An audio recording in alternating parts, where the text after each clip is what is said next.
Hi everyone, how are you? Here is our chapter number 15 of civics section. It's government. Okay. Our country, India, is the largest democratic country in the world. Elders to the administration and management of at home. Similarly, the administration of a country is done by the government. आप सभी को पता है कि जैसे हमारे घर में हमारे जो एल्डर्स हैं, हमारे जो फादर मदर हैं और हमारे जो ग्रैंडफादर्स हैं, वो हमारे घर के लिए रूल्स और रेगुलेशन बनाते हैं, हमारे घर के सभी चीज़ों का ध्यान रखते हैं, ठीक है, सभी मेंबर्स का ध्यान रखते हैं, सभी मेंबर्स को उनकी ड्यूटीज़ बताते हैं, सोशल वैल्यूज़ बताते हैं। सेम एज हमारे कंट्री में भी पूरे नेशन को देखने के लिए, पूरे नेशन में लॉज को फॉलो करवाने के लिए गवर्नमेंट होती है। अगर कंट्री में गवर्नमेंट नहीं है तो कंट्री डेवलप नहीं कर सकती, आगे नहीं बढ़ सकती, क्योंकि फिर सब अपनी अपनी मर्जी से काम करेंगे। बट जब गवर्नमेंट अगर है हमारे कंट्री में तो हमारा कंट्री किसको फॉलो करेगा? गवर्नमेंट। बहुत ईजी है समझना बेटा, just like in your school, ठीक है। अगर क्लास में टीचर है तो क्लास पूरी हैंडल रहती है, ठीक है, कोई न्यूशंस क्लास में नहीं होता। सेम एज अगर हमारे कंट्री में गवर्नमेंट है तो कोई न्यूशंस देश में नहीं होगा, ठीक है। सभी लोग रूल्स और रेगुलेशन पर चलेंगे और देश हमेशा डेवलप रहेगा और प्रोग्रेस करेगा। ओके, तो आज इसी चैप्टर में हमें गवर्नमेंट के बारे में बहुत सारे इंटरेस्टिंग जो टॉपिक्स हैं वो डिस्कस करने हैं। Okay, keeping constitution in mind for nation reformers and implementations is done by the government. हमारा जो अगर हम इंडिया की बात करें बेटा, तो आज़ादी के बाद आपको पता है कि ब्रिटिशर्स ने 200 ईयर्स तक हमारे देश में राज किया। उसके बाद बहुत मुश्किल से वो इंडिया को छोड़कर गए। उसके बाद इंडिया को एक डेवलप्ड कंट्री बनाना, इन सब चीज़ें जो वो लोग इतनी मतलब सब चीज़ें एकदम बिखरी हुई कंडीशन में वो लोग छोड़ के चले गए थे, उन सबको समेटना बहुत मुश्किल काम था बेटा, ठीक है। लेकिन फिर भी हमारे कॉन्स्टिट्यूशन बनाया गया।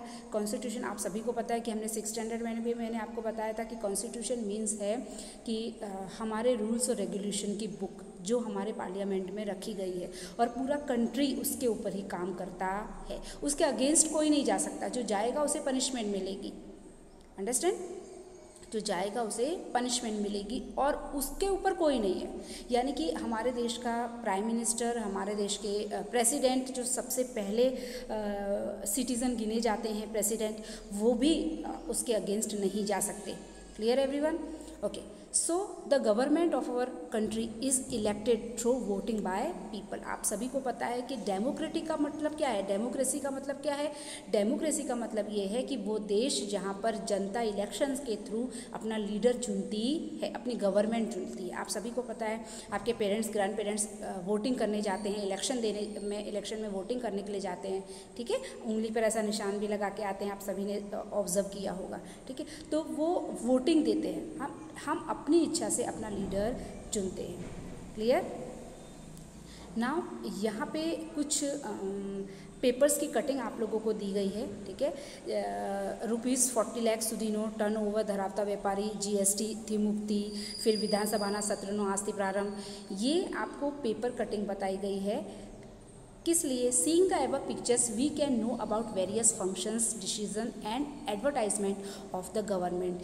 ये जो पेपर कटिंग देख के हमें अलग अलग न्यूज़ के बारे में पता चलता है, ठीक है। तो अलग अलग न्यूज़ के बारे में पता चलता है और हमारी गवर्नमेंट क्या कर रही है देश में, हमारे देश में कब क्या होने वाला है, गवर्नमेंट ने क्या डिसीजन लोगों के लिए लिए हैं, किस फील्ड में क्या डिसीजन लिए हैं, वो सब हमें वाया न्यूज़ से पता चल जाता है।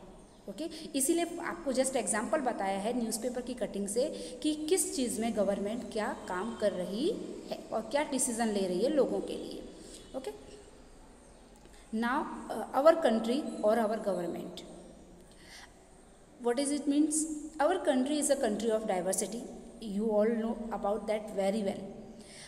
Yours or ours is the largest democracy in the world with the maximum numbers of voters.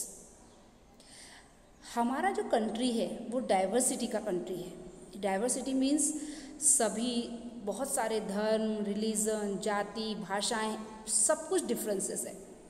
हर एक 10 किलोमीटर, 20 किलोमीटर, 25 किलोमीटर या हर एक एरिया को छोड़ के आप बाहर निकलोगे तो वहाँ पे आपको डिफरेंसेस देखने के लिए मिलेंगे।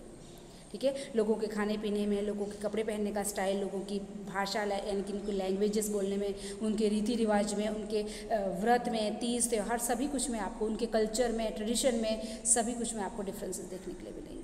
और इंडिया ही, पूरी दुनिया में एक इंडिया ही ऐसा कंट्री है जो सबसे ज़्यादा डिफरेंसेस रखने वाला डेमोक्रेटिक कंट्री है।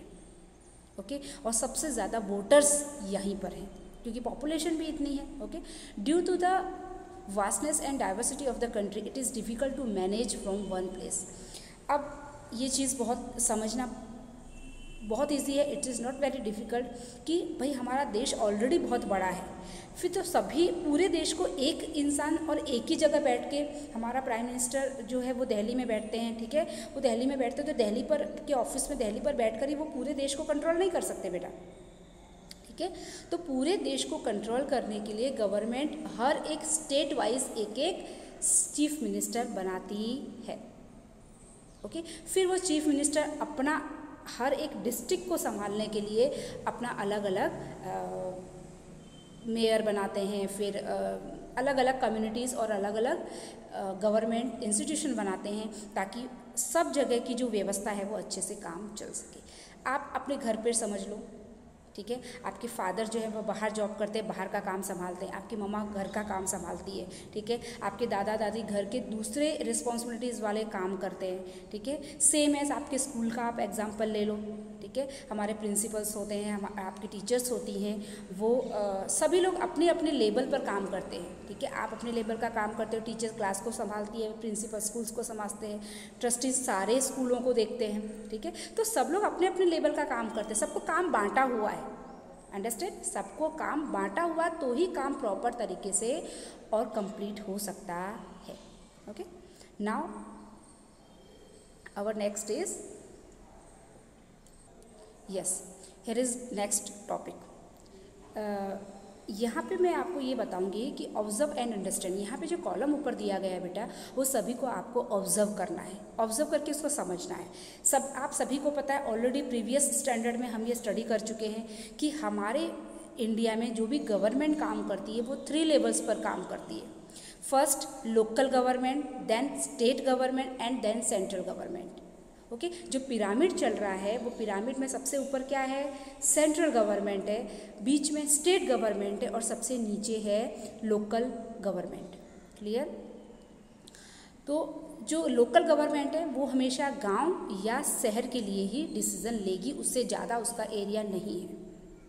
स्टेट गवर्नमेंट अपने स्टेट के लिए ही डिसीजन लेगी, स्टेट की जवाबदारी, स्टेट की पूरी रिस्पॉन्सिबिलिटी स्टेट गवर्नमेंट की है। Just like for example Gujarat government है तो वो गुजरात के लिए क्या बेटर है वो गवर्नमेंट डिसीजन लेगी। वो महाराष्ट्र के गवर्नमेंट महाराष्ट्र का डिसीजन नहीं ले सकती, राजस्थान के लिए डिसीजन नहीं ले सकती क्योंकि वो स्टेट गवर्नमेंट है, उसको सिर्फ अपने स्टेट से मतलब है।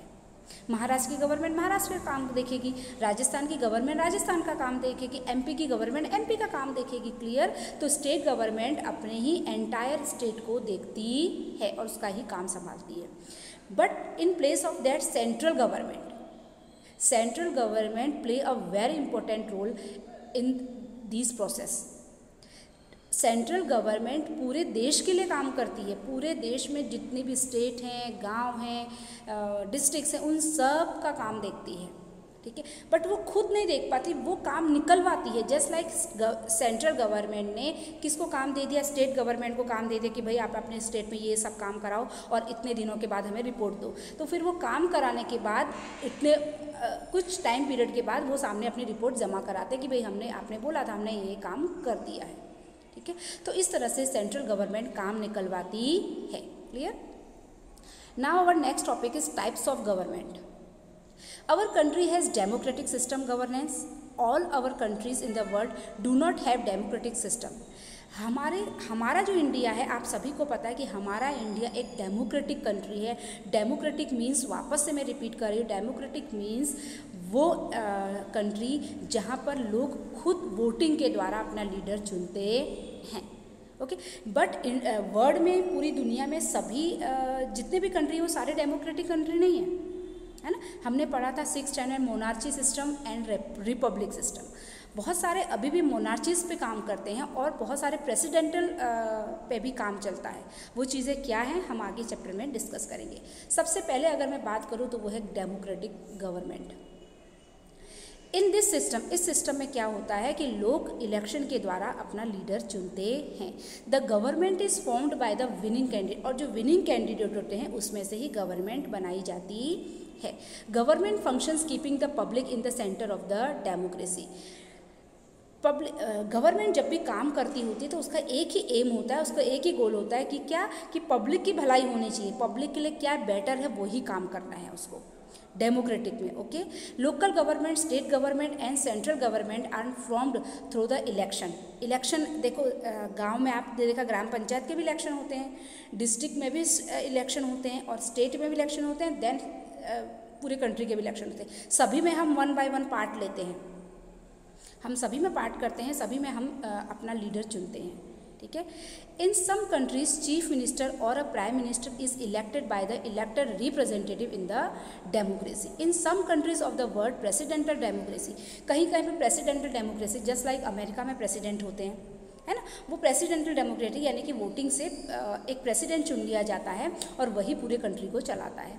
बट इंडिया में क्या है, इंडिया में भी वही सिस्टम है बट बहुत सारी थोड़ी प्रोसेस थोड़ी अलग है।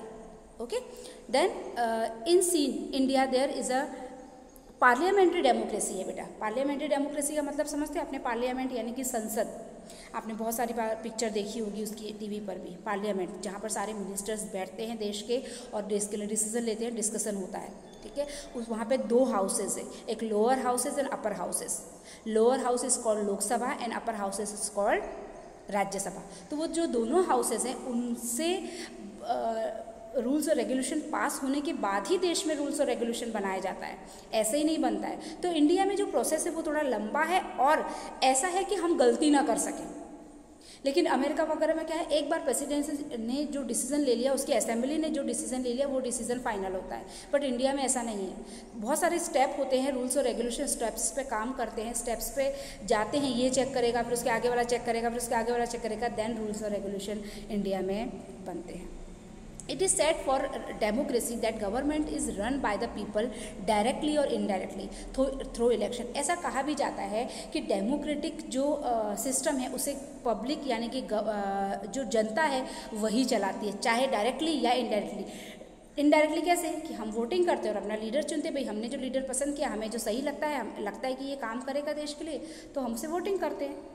ठीक है, तो डायरेक्टली इनडायरेक्टली हम अपना लीडर चुनते हैं और डेमोक्रेटिक सिस्टम में पार्टिसिपेट करते हैं। तो यहाँ पे हमारा डेमोक्रेटिक का जो टॉपिक था वो फिनिश होता है। नेक्स्ट टॉपिक में हम नेक्स्ट टॉपिक डिस्कस करेंगे नेक्स्ट वीडियो में। Till then bye bye.